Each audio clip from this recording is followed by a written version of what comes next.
All right, you guys, welcome back to the channel.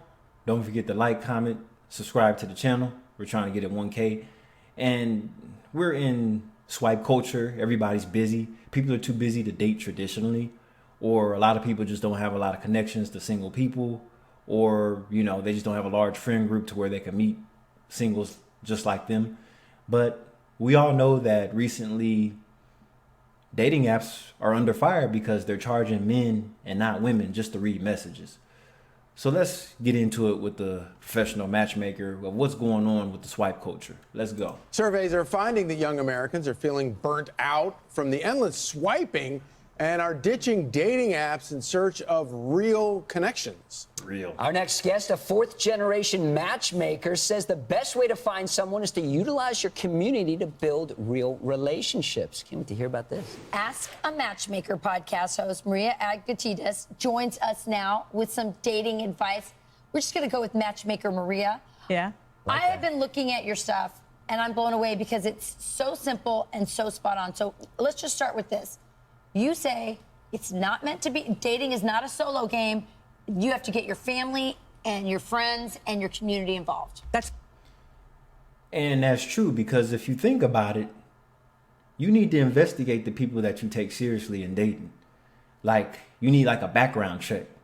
Those are your private investigators, your social circle, your relatives, and your friends, even coworkers.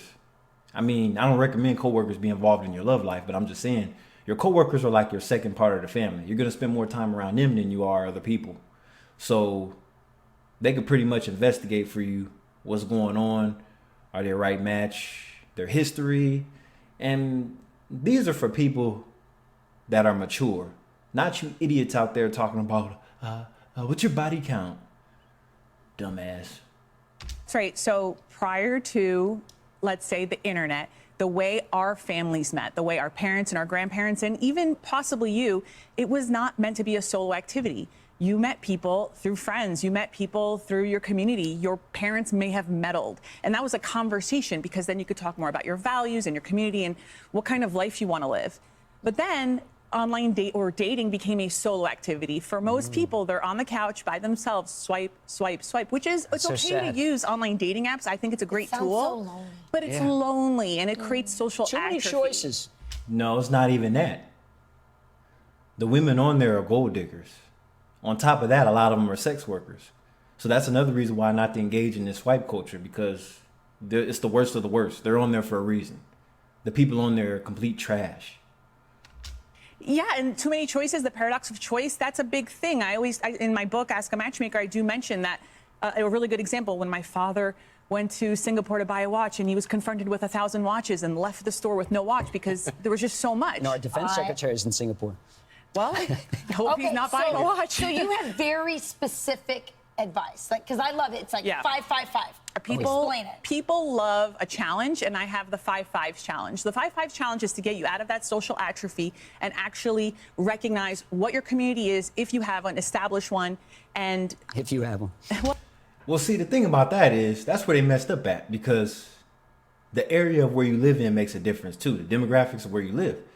Let's say you live out in the Midwest or some country town in the desert where you don't live around a lot of population.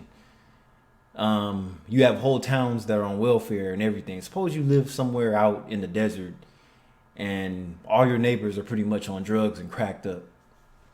You have no options unless you want to live the same shitty, crappy lifestyle like them. So basically, if you live in places like LA, San Francisco, San Jose, West Coast city, top tier city, Seattle, you have more options. You definitely have more options, because there's always things going on in those places. And then, let alone San Jose is a big tech capital, but then there tends to be a lot of incels there too. well, some people don't. So one of the most basic ones is say hello to 5 people. Say hello to 5 people. See, the problem about the Bay Area is, the good side about the Bay Area where I live, there's a lot of trust fund babies. I live in the trust fund baby neighborhood, so it's kind of like, so reach out to 5 friends, register for 5 events, community events, volunteer 5 times. Yeah, there's a lot of women in volunteer groups. It could be helping at your local church, attend 5 community religious events. Oh God, not religious. Stay away from churches, I'll say that. Religious events in churches, those are Reform 304. Stay away from them people. Say hello to 5 people in like a cafe or something maybe. Take your headphones off. Last one right there. Say hello to 5 people. I know that might sound silly. You've probably said hello to 5 people in the last 5 minutes. But for a lot of people, they don't say hello to anybody. And that does create social anxiety. So challenging yourself over the next 5 weeks, just say hi to 5 people you would have otherwise never said hi. You go to Starbucks, take out your AirPods. Another really good one is reach out to 5 friends. And I don't mean your 5 best friends. They've done nothing for you. I want you to go to your social network that you already have, online, offline, and just talk to them. Say, hey, next time you're having a barbecue, can you invite me? Yeah. Right? Rule number 1, do not invite yourself to nobody's events. If they didn't invite you, they didn't intend for you to come. And another thing, if they invite you last minute, decline that shit. Because originally they never wanted you to go. Whoever was supposed to come flaked on them. That's why they asking you last minute. So that's 2 things. Don't invite yourself and do not engage in last minute invites. So what are the best events to be at? Oh, good question, to meet Charlie. a spouse? I think your audience future spouse. I think your audience would probably really love this, but it's also just understanding where your community is and what values that you might have that exist in another community. So for instance, I'm Greek Orthodox Christian, and Greek communities have like dances and events happening all the time. And so maybe you like the Lebanese American or Indian American or whatever other sub-community might exist in your area, and just ask your friends that are involved in that, hey, next time there's a church dance, temple dance, whatever it is, can I come by? Another thing is, as I say in the 5-5 challenge, is actually volunteering. People don't volunteer usually outside of their county.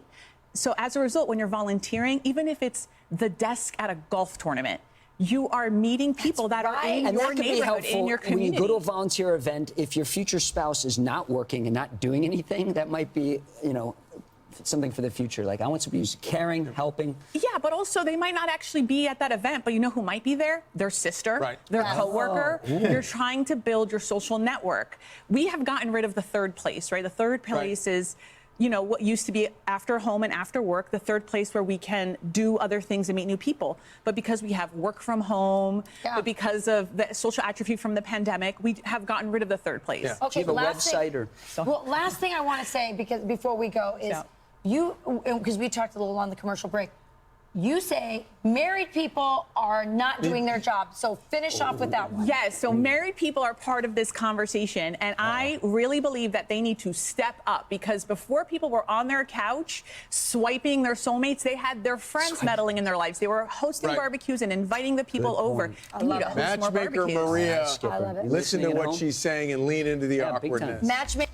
But I feel like this only works for people that are actually about something, like people that actually have careers that they care about, versus people that work in like the Amazon warehouse and shit. Nah, you can't.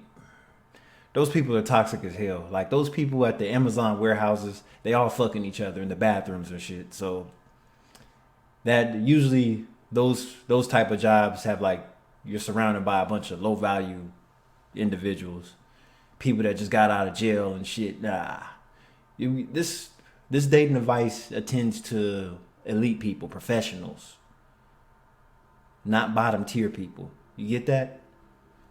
Matchmaker Maria, she has a podcast. Is that where you like? I have a book, Ask a Matchmaker. Matchmaker Maria's no-nonsense guide to finding love. Thank you so much.